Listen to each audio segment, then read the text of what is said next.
$100 gets you RGB lighting.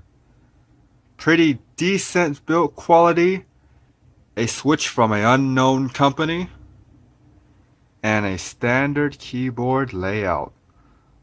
I'm Rio Gion, and this is Rio Gion Keyboards.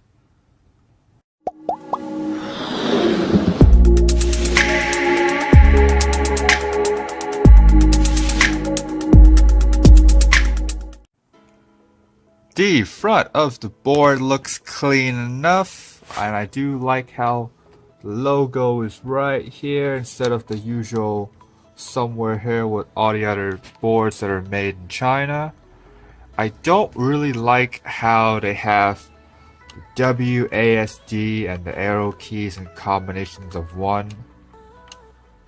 And it's also present here too, which I don't really like that. However, I do like the fact that the layout is standard, which is very nice, and I do like that it is a floating design, which means it's very easy to clean. And however, I don't like how they place the macros here and here. It's a similar trend with this company, how they tend to do this, and I don't understand why. It doesn't make too much sense to me.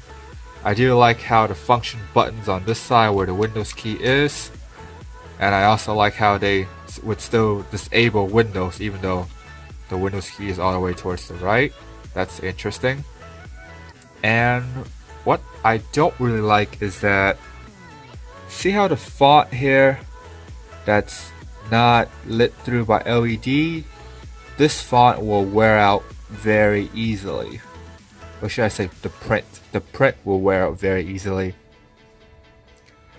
And in terms of the font, I do not like it very much because it breaks in some of the letterings. It doesn't have too much of a overly gamey aesthetic to it, but it also does not look super professional as well. The LED is located inside of the switch housing right there.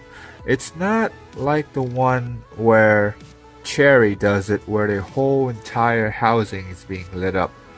Only the very top part is being lit up while the rest of the housing is clear. This means that, as you can see, illumination is not that bright, even though it's in the very brightest setting, because the LED is located so far into the switch that light is having a very difficult time reaching out. And this particular board uses TTC switches, which are actually very good. Now, another interesting aspect of the board is the stabilizer. It doesn't seem to be using the Cherry nor the Co-Star stabilizer, but then again, it could have just been the Cherry stabilizer, but it's being pulled apart, and it could also mean it's a combination of Cherry and Co-Star, where the stabilizer is located inside the board, and you have the control arms here that controls the stabilizer, which is nice, which means it's also easy to clean, but you're gonna have to be extra careful with this board because you don't want water to seep through and hit the PCB. I don't think that's gonna be quite good for your board. But besides that, it's quite interesting how they went with this style of stabilizer.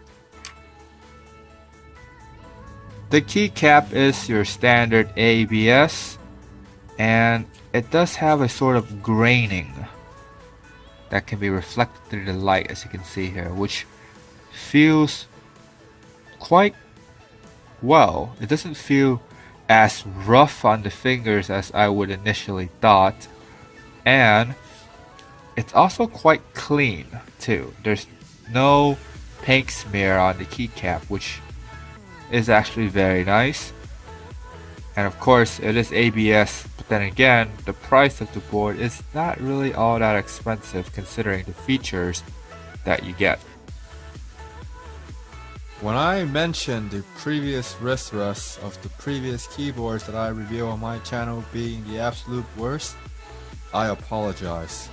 I was wrong. I was deeply wrong, because this wrist rest is very flimsy. It does not hang on to the board at all. This is by far the absolute worst wrist rest I have ever encountered. By far, the absolute worst. All of the other ones are so good compared to this one. It's pretty nice to know that the flip-up feet still have rubber on them, which makes it very nice and easy for the board to remain planted if the feet were to be lifted upwards. Also, the rubber pads are nice too. You have cable management slots, and you also have a keycap puller, which is out of the plastic variety. But then again, I guess it's nice that they include it anyways, considering the price point of the board and the features that it has. Also, for the management cable slots, I don't really understand how the cable is being wired. It seems like pulling the cable back and rerouting it would be a point of error, to constantly do that all of the time, to constantly pull it back. And along with the cable, it is braided, which is very nice to have. And the tip is gold. Software is quite a standard affair. You have key macro ability, and you can set them. You can make new folders, which is nice. You can set the key lighting. And what is interesting that I found in this particular board, or should I say this particular software, is that you can make sounds and you can record them. That was interesting. And on top of that, of course, you have your lighting controls. Since this is a RGB board, you have your various standard lighting mode like static, wave, pulsating, and of course customizability, because every RGB board should be able to customize each individual key, but not all of them are, which is a shame. But this one is, so don't worry about that. It's gonna be all nice and good.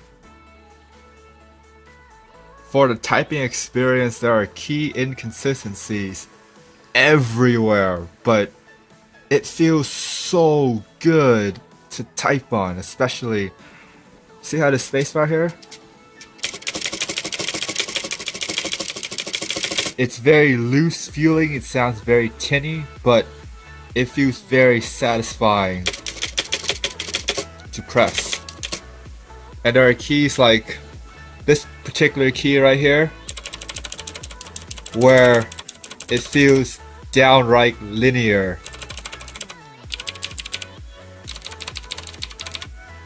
And it still feels nice.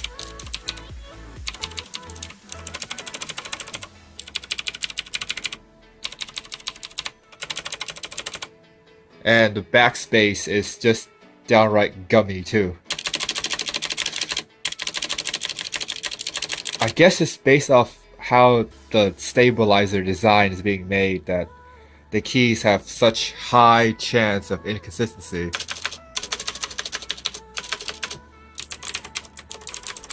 But for my personal taste, since I really do like blues and I like soft blues, this is basically one of the keyboards that I was looking for that has a soft blue switch where it doesn't feel super stiff like the Razer Black Widow X Chroma. That one feels too stiff for me. This one has that nice amount of softness, and which makes it really enjoyable. Really enjoyable to type on.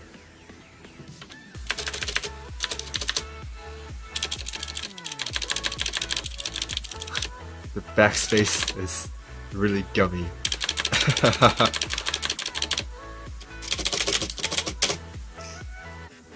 A blue switch isn't really making too much sense for gaming, although because of how soft this particular one is, I am very inclined on giving it a pass.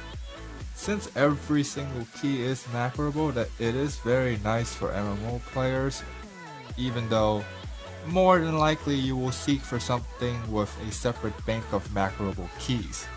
It seems like it makes more sense with that route. But considering the price tag of this particular board, not having a separate bank of macroable keys is understandable. And along with that, you do have different profiles, and you can switch them around, and it does have a microprocessor, which, I mean, that's on the box. I don't really think it does much, but hey, you know what? You have that. In terms of RTS, I say the Switch is just fine. It's very good for double tapping, even though it's a blue switch. Again, because of how soft the blue switch is, it makes it that much nicer for double tapping. Then for FPS, I say the keys are comfortable enough, but after around the 40-minute mark, my hands started to go numb from the Switch. It starts to feel uncomfortable after the 40-minute mark.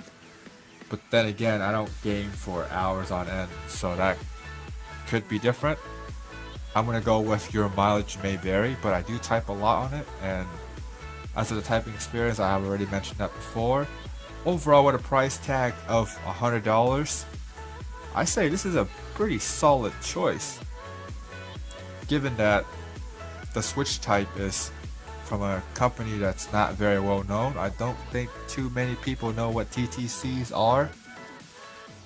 And besides that, the keyboard itself is a solid choice, even though it has questionable build quality, and the weird army green plate is kind of not doing it for me, but then again, that's just personal taste.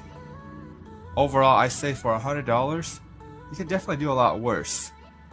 And you might just be able to do better. You might just be able to. But besides that, I say this is a solid choice.